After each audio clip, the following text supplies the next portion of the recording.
নির্বাচন শেষ, সরকার গঠন প্রক্রিয়ায় বিএনপি। কিন্তু বিরোধী দলের শিবির থেকে আজকে যে ঘোষণাটি এলো তা বাংলাদেশের রাজনীতিতে একটি যুগান্তকারী পদক্ষেপ। দুটি ঘোষণা এসেছে। এক, অ্যাডভোকেট শিশির মোহাম্মদ মনির ঘোষণা দিয়েছেন জামায়াতে ইসলামী সংসদে ছায়া মন্ত্রিসভা বা শ্যাডো ক্যাবিনেট গঠন করতে যাচ্ছে। অনেকেই বলছেন শিশির মনির তো নির্বাচনে হেরে গেছেন, কিন্তু রাজনীতিতে কে জিতলো আর কে হারলো তার চেয়ে বড় কথা কে ভবিষ্যতের বীজ বপন করলো। নির্বাচনে হেরে গেলেও শিশির মোহাম্মদ মনির এখন বিরোধী দলের সবচেয়ে প্রভাবশালী মুখপাত্র হতে যাচ্ছেন। উচ্চকক্ষে বা আপার হাউসে তার অবস্থান নিশ্চিত বলা চলে। নির্বাচনের পরাজয়ের পর এটা জামায়াতের সবচেয়ে ইমার্জিং বা যুগান্তকারী সিদ্ধান্ত। রাস্তায় নেমে গাড়ি ভাঙচুর করা বা হরতাল দেওয়ার সেই পুরনো রাজনীতির দিন শেষ। এখন রাজনীতি হবে বুদ্ধির, পলিসির এবং জবাবদিহিতার। জামায়াত সেই ট্র্যাকে হাঁটছে। উন্নত বিশ্বে, বিশেষ করে যুক্তরাজ্যে, ছায়া মন্ত্রিসভা বা শ্যাডো ক্যাবিনেটের প্রচলন খুবই জনপ্রিয় এবং কার্যকর। সেখানে বিরোধী দল সরকারের প্রতিটি মন্ত্রীর বিপরীতে নিজেদের দলের একজন বিশেষজ্ঞকে ছায়ামন্ত্রী হিসেবে নিয়োগ দেয়। সরকারের অর্থমন্ত্রীর বিপরীতে থাকে বিরোধী দলের ছায়ামন্ত্রী। সরকার কোনো ভুল করলে ছায়ামন্ত্রী প্রমাণসহ তা জাতির সামনে তুলে ধরেন। জামাত ঠিক এই ব্রিটিশ মডেলটিই বাংলাদেশে অ্যাপ্লাই করতে যাচ্ছে। সরকারের মন্ত্রীদের বিকল্প মন্ত্রী থাকবে জামায়াতে ইসলামী থেকে। শিক্ষামন্ত্রী বা স্বাস্থ্যমন্ত্রীর প্রতিটি পদক্ষেপ, প্রতিটি ফাইল, প্রতিটি প্রজ্ঞাপন ইন্ডিভিজুয়ালি বা ব্যক্তিগতভাবে পর্যবেক্ষণ করবেন জামায়াতের ছায়ামন্ত্রীরা। আমাদের দেশের বিরোধী দলগুলোর স্বভাব হলো সরকার যা করবে অন্ধের মতো তার বিরোধিতা করা, কিন্তু ছায়ামন্ত্রিসভার কাজ এটি নয়। সরকার যদি কোনো পলিসি নেয়, ছায়ামন্ত্রিসভা তা পর্যালোচনা করবে। যদি পলিসিটি খারাপ হয় তবে তারা শুধু গালি দেবে না, বরং জনগণের কাছে একটি উত্তম পলিসি অ্যাপ্রোচ বা বিকল্প সমাধান তুলে ধরবে। জনগণ তখন টিভিতে বা পত্রিকায় দেখতে পারবে সরকার এই সমস্যাটি এভাবে সমাধান করতে যাচ্ছে, আর জামায়াতের ছায়ামন্ত্রিসভা বলছে এভাবে করলে আরও ভালো হবে। জনগণ খুব সহজেই তুলনা করতে পারবে কাদের ক্যাবিনেট সবচেয়ে বেশি কল্যাণমুখী এবং ইন্টেলেকচুয়াল। ধরুন, জুন মাস চলে এলো, বিএনপি সরকার জাতীয় সংসদে দেশের বাজেট ঘোষণা করল।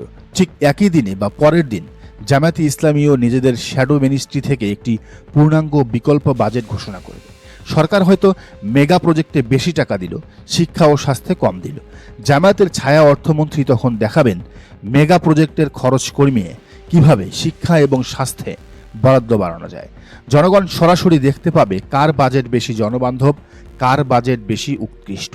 বিএনপি সরকার কোনো একটি প্রকল্প বাস্তবায়নের জন্য হয়তো অনেক বেশি বাজেট দিল, যার ভেতরে অর্থ কেলেঙ্কারির উদ্দেশ্য লুকিয়ে আছে। সাধারণ মানুষ তো আর ফাইলের হিসাব বোঝে না। এখানেই কাজ করবে জামায়াতের ছায়ামন্ত্রিসভা। তারা ডেটা এবং ইঞ্জিনিয়ারিং এস্টিমেট নিয়ে জনগণের সামনে আসবে। তারা প্রমাণ করে দিবে যেই প্রজেক্টে বিএনপি 1000 কোটি টাকা বরাদ্দ করেছে, সেই একই প্রজেক্ট জামায়াত কিভাবে মাত্র 600 কোটি টাকায় করতে পারত।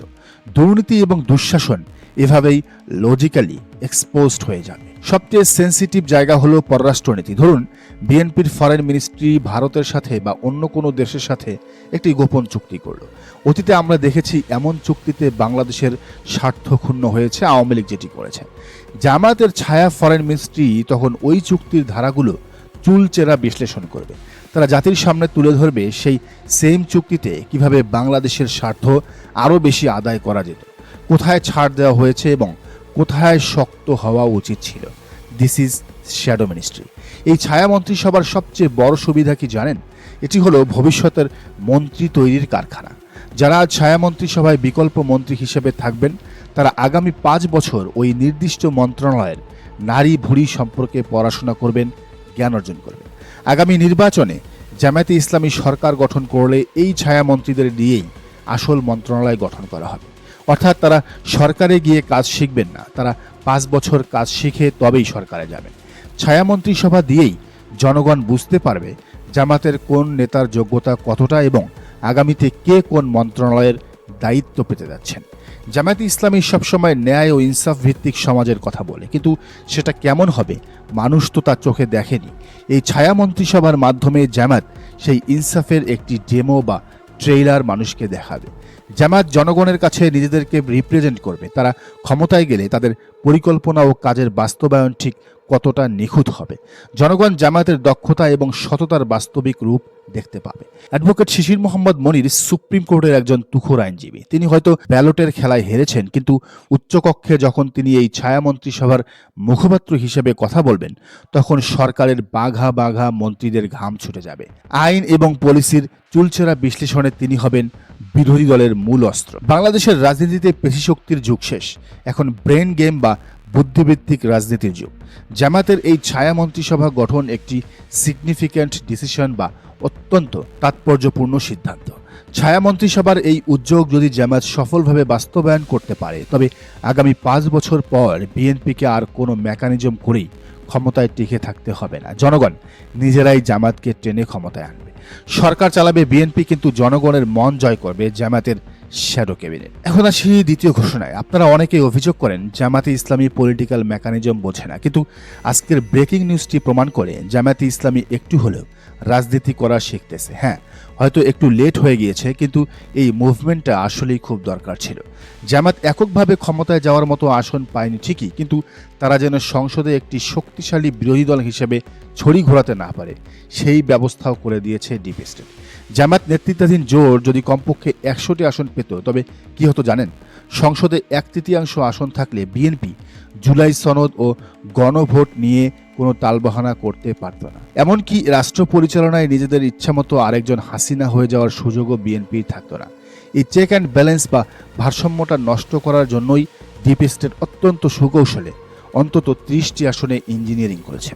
জামায়াতে ইসলামী এবার আর শুধু আল্লাহর উপর ছেড়ে দিয়ে চুপ করে বসে নেই। সেন্ট্রাল জামাত থেকে সুস্পষ্ট ঘোষণা দেওয়া হয়েছে, তারা কমপক্ষে 30টি আসনে আইনি লড়াইয়ে নামবে। নতুন করে ফল গণনার জন্য তারা মাঠে নামবে। সবচেয়ে ইন্টারেস্টিং ব্যাপার হলো, এই 30টি আসনে জামায়াত খালি হাতে নামছে না। কোথায় প্রিজাইডিং অফিসার স্বাক্ষর করেননি, কোথায় ব্যালট বাক্স পাল্টানো হয়েছে, কোথায় এজেন্ট বের করে দেওয়া হয়েছে।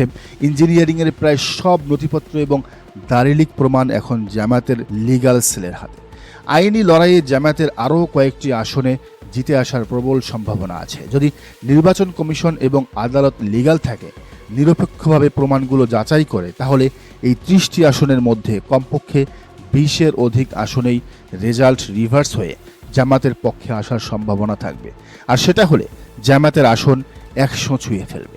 11 দলীয় জোট এই 30টি আসনের বিজয়ীদের শপথ স্থগিত করার জন্য আইনি পদক্ষেপ নিতে যাচ্ছে। চলুন এক নজরে দেখে নেই সেই হাই প্রোফাইল আসনগুলো যেখানে রেজাল্ট ছিনতাই হয়েছে বলে অভিযোগ রয়েছে। তালিকায় আছে উত্তরের দুর্গ, পঞ্চগড় 1, ঠাকুরগাঁও 2, দিনাজপুর 3 ও 5, লালমনিরহাট 1 ও 2, গাইবান্ধা 4 এবং বগুড়া 3। আছে সিরাজগঞ্জ 1 এবং হেভিওয়েট আসন যশোর 3।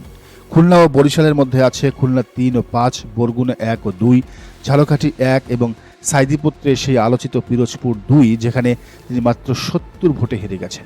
ময়মনসিংহ অঞ্চলে ময়মনসিংহ 1, ময়মনসিংহ 4, 10 এবং কিশোরগঞ্জ 3। আর সবচেয়ে বেশি ইঞ্জিনিয়ারিং হয়েছে ঢাকার বুকে। ঢাকা 7, ঢাকা 8, ঢাকা 10, ঢাকা 13 এবং ঢাকা 17। পাশাপাশি গোপালগঞ্জ 2, ব্রাহ্মণবাড়িয়া 5, চাঁদপুর 4, চট্টগ্রাম 14 এবং কক্সবাজার 4 আসনেও আইনি লড়াই হবে। এখন প্রশ্ন হলো, আইনি পদক্ষেপ নিলে কি হবে? যদি আদালত এই অভিযোগগুলোর প্রাথমিক সত্যতা পায়, তবে এই 30 জন প্রার্থীর গেজেট এবং শপথ গ্রহণ সাময়িকভাবে স্থগিত হতে পারে। আর যদি শপথ স্থগিত হয়, তবে সংসদ অধিবেশনে একটি বিশাল শূন্যতা তৈরি হবে। বিএনপি হয়তো ভাবছে তারা খুব সহজেই সরকার গঠন করে ফেলবে, কিন্তু এই 30টি আসনের আইনি লড়াই তাদের জন্য একটা বড় মাথা ব্যথা হয়ে দাঁড়াবে। ডিপ স্টেট যে ব্লু প্রিন্ট করেছিল, জামায়াত আইনের মাধ্যমে সেই ব্লু প্রিন্ট আটকে দেওয়ার চেষ্টা করছে। এটি একটি অত্যন্ত ম্যাসিউড পলিটিক্যাল মুভ। আবেগ দিয়ে নয়, জামায়াত এখন ডকুমেন্ট দিয়ে লড়াই করছে। আজকের এই মেগা বিশ্লেষণের শেষ কথা, জামায়াতে ইসলামীর এই আইনি লড়াই শুধু কয়েকটি আসন পুনরুদ্ধারের লড়াই নয়, এটি মূলত জুলাই সনদের আকাঙ্ক্ষাকে বাঁচিয়ে রাখার লড়াই। সংসদে বিরোধী দল যদি সংখ্যায় ভারী না হয়, তবে জুলাইয়ের সেই গণঅভ্যুত্থানের স্পিরিট খুব সহজেই রাজনৈতিক আপোষের নিচে চাপা পড়ে যাবে। রাজনীতির আসল খেলা শুরু হলো। ডিপ স্টেটের ইঞ্জিনিয়ারিং বনাম জামায়াতের লিগ্যাল এভিডেন্স, এই লড়াইয়ে শেষ হাসি কে হাসবে? নির্বাচন কমিশন কি তাদের নিরপেক্ষতা প্রমাণ করতে পারবে?